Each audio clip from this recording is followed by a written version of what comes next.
Whom I later known to be the director of the Local Capacity for Peace International later, and another lady called Roslyn Omunga, whom I later learned is the coordinator of Local Capacity for Peace International Western Kenya, came to Kisumu and visited the NCCK regional office. They told me the purpose of their coming. They are concerned about the peace initiative in Kisumu particularly, and they would like to work with the church, with the Interfaith particularly. The Interfaith here means bringing together the Christian community, the Muslim community, the Catholics, the Hindu community, and the Ismail community that exists in Kisumu. They wanted a total of 50, and I called the 50 including the Muslim community. We organized a meeting at Jumia resort for the 50, and we had a very successful meeting. They all turned up, a great first meeting.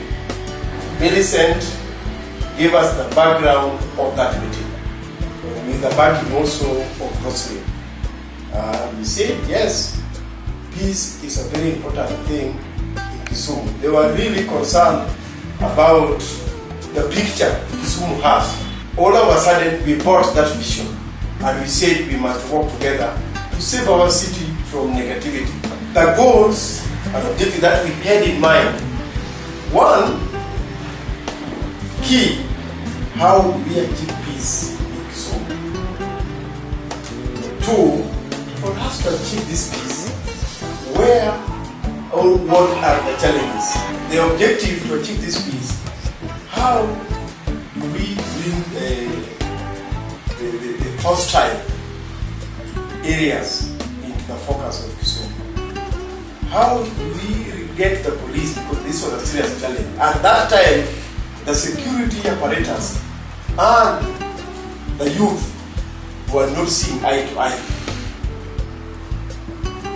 The youth did not want to hear about police.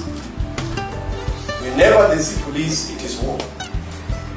So we were focusing on this. That was one. Number two, we had the problem of the media.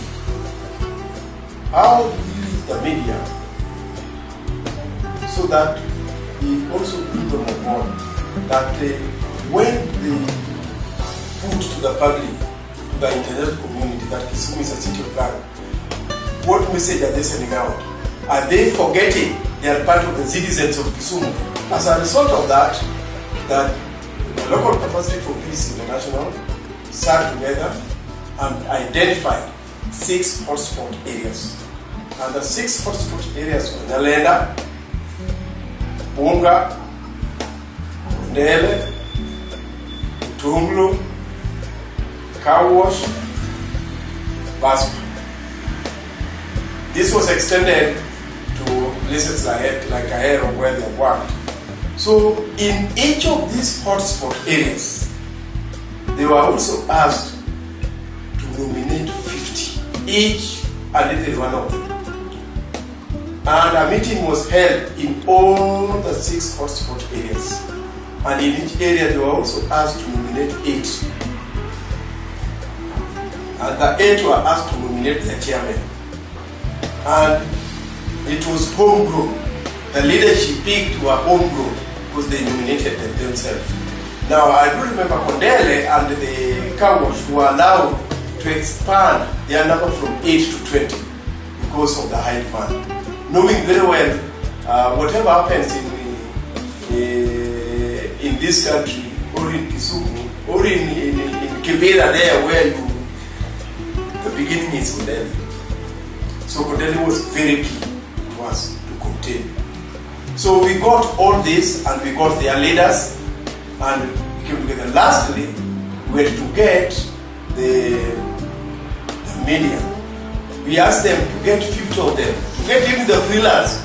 Those people are not even attached to any news media, because the people who also spread bad rumors. So the 50 also came on board and also asked to pick the 8, and out of the 8 they picked their chairman who represented their interest.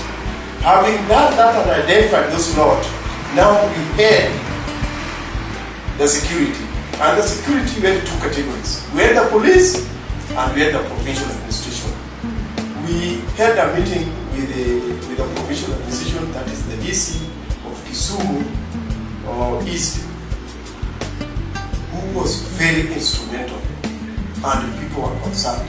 They have a body who have come down and is not working in the offices or in hotels, which is going down to the people. They came on board very quickly. The police, through the OCPD, we even involved the PPU, and at one time the provincial police came and addressed the meeting. PPU is not easy to get out of the office, but they saw what local capacity of peace, their approach, local capacity of peace gave the peace issue in Kisumu was the very best, and it's different from all other organizations who have come here and operated only in hotels. These people are going down to the people. And the entire police, led by PPO, OCPD, the divisional commanders, MPs, were called for a joint meeting where the 8 were called. Now 8 from even each spot were called together. And security agents were not leaving what was going to happen, because they knew always whenever a meeting like that is called, they are that agent. We told them.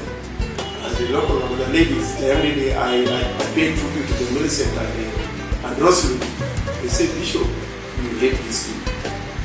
When we give them assurance that this is a meeting for all, for the good of Kisumu, nobody will abuse them. Nobody will throw words to them. When they came for that first meeting, they were now even demanding for other meetings, more meetings. They were willing to walk with us to areas where we are going. And it was fantastic. And those challenges of the police and the youth who are not agreeing, we overcame in those meetings. They begin to speak as friends. And one time at Kodele, which is very crucial to many of you and many of you know about, we held a meeting there. The OCS was invited there. He distributed his cards and gave him his hotline numbers to the people, and people were ready. So that is when we come to realize sometimes the people who bring problems in some of these areas, even Kodele, does not necessarily come from there. And they know them, come from some distant areas. But once they stood their ground, all things came well. That's how we came to work with local capacity for peace, and we cherished that relationship, and we need that relationship